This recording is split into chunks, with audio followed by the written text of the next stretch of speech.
Sports time, everyone. I'm Carly Nevis. Well, Eli Manning has definitely not been the most accurate this season. 3 interceptions and only 2 touchdowns in the Giants' 3 straight losses. Coach Mike Hopkins went back and forth on the sideline all game, from coaching the guys on the floor to teaching the guys on the bench. What do Kobe Bryant, Derek Jeter, and Kayla Trainer have in common? Well, they all know how to go out in style.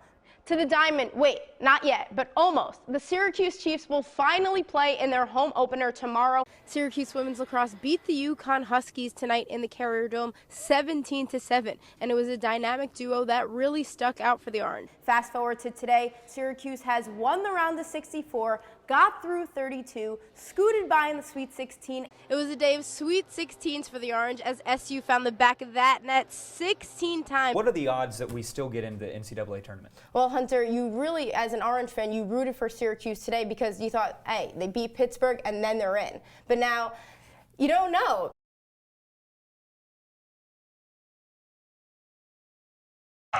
Starting at attack, number 1, Madison Kittell.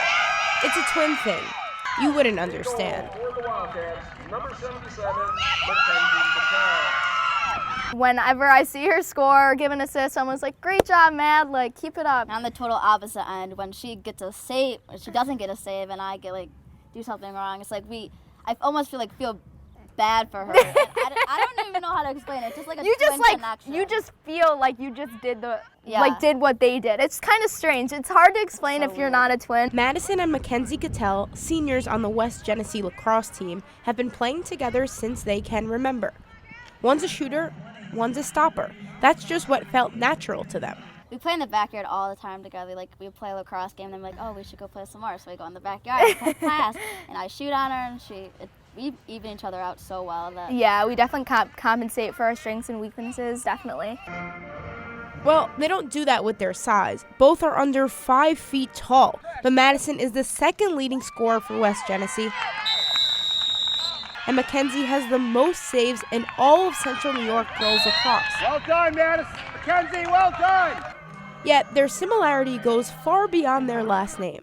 They play with a confidence every day, and I think their drive to win and to be successful individually and as teammates, they both have that in common. As the Kittell twins continue to lead West Genesee to an undefeated season, they look forward to the future, playing lacrosse at Division I University of Florida.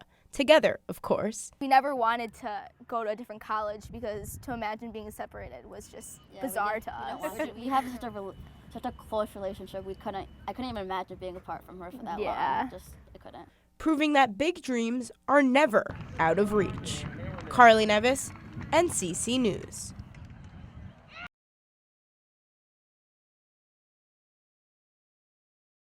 Visualize this. You're in the Carrier Dome. The house is full. The feeling is electric. The noise is deafening. You have a defense that is relentless. You have a special teams that has been well coached. You have an offense that will not huddle.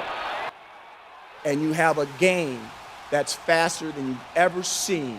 Well, clearly, right from his introduction, Babers already believes he can lead SU on a fast track to success. We're going to have coaches on the ground recruiting at the end of today.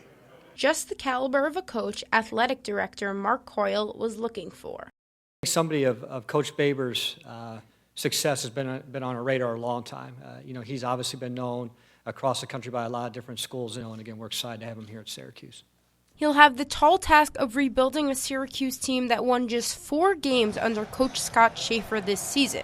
But Babers says he is ready. One of the moves that always grabbed me was Apollo 13. You know, when the carbon monoxide was going up and all they had was this box of stuff, and they came in and they threw that box on the table and they said, what is that stuff? They said, well, that's what they've got up there, and we've got to figure out a way to get that carbon monoxide down. Well, I take great pride in coming into a football team and looking at the stuff and finding out a way to make it successful. That success can only be measured on the football field. He hasn't coached a game yet, I think he's a really interesting hire, and I think his combination of head coaching experience and offensive identity is unique. I was pretty impressed that Syracuse got him. Babers will get his first crack at coaching the Orange when they begin spring practice in around late February or early March. And maybe one day during football season, he can help turn Bayheimburg into Babersburg. Reporting in Syracuse, Carly Nevis, NCC News.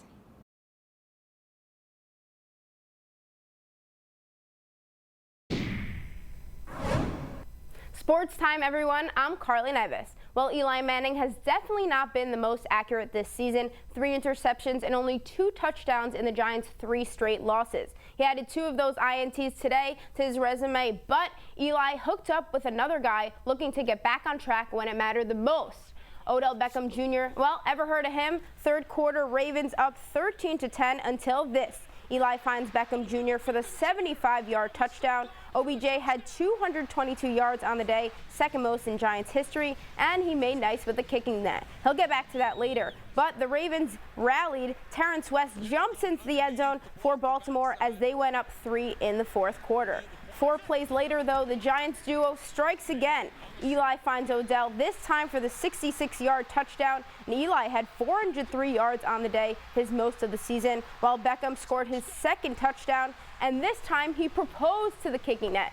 And of course, it said yes. But the Ravens had 4 chances inside the 30-yard line to win. This game's still not over. Here's the last attempt by Joe Flacco. He airs it out, but Big Blue able to bat it away, and the Giants win this one 27-23. They get back to 500, now 3-3 on the season.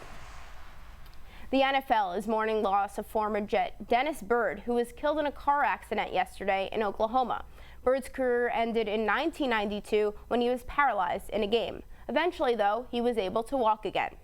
Today, Jets owner Woody Johnson released a statement saying the way Byrd overcame life's obstacles was remarkable by any measure. His impact on the Jets and the lives he touched will never be forgotten. The Jets play in Arizona tomorrow.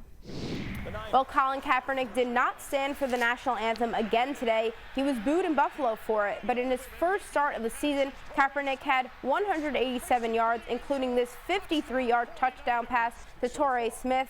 But the Bills found a way to spoil Cap's comeback party. They blew this one open. LaShawn McCoy had 3 touchdowns, including one of them here for Buffalo, as the Bills won 45-16. To the MLB, the Blue Jays are down 2-0 against the Indians in the American League Championship Series, so they need Marcus from Medford to be the man again. Long Islander Marcus Stroman gets the start in Game 3 tomorrow. Well, Stroman and the Jays definitely hoping for some playoff magic, but the Cubs keep taking all of it. Last night, Miguel Montero gave Chicago the win and made history. The first ever game-winning pitch-hit grand slam in the playoffs from a guy whose back was so bad, he said he made 17 trips to the hot tub before the game trying to get loose. The Cubs beat the Dodgers in Game 1 of the NLCS. Well, Game 2 of that series is tonight. That's it for now in sports. I'm Carly Nevis.